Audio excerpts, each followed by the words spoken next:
Hello friends, welcome back to the my new video guys and my YouTube channel guys. Today then we are going to talk about how can we set name password lock in our Realme phone. Guys, you want to set your name password lock in your Realme phone. So how can you set your name password lock? Today I will show you in this video guys. So before starting video fan, first of all go and subscribe the channel guys, click the bell icon, like the video.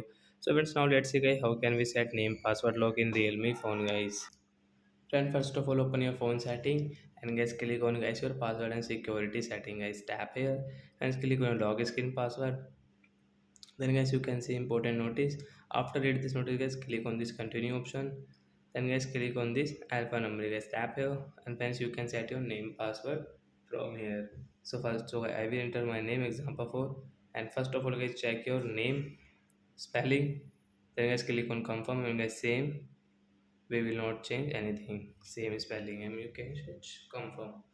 Friends, you can see this name password will set in our Realme phone guys. So friends, you can see we have this name password guys. We will enter our password, then guys right side tap here unlock. So like that guys you can set your name password lock in your Realme phone. So that's it guys, thanks for watching, bye.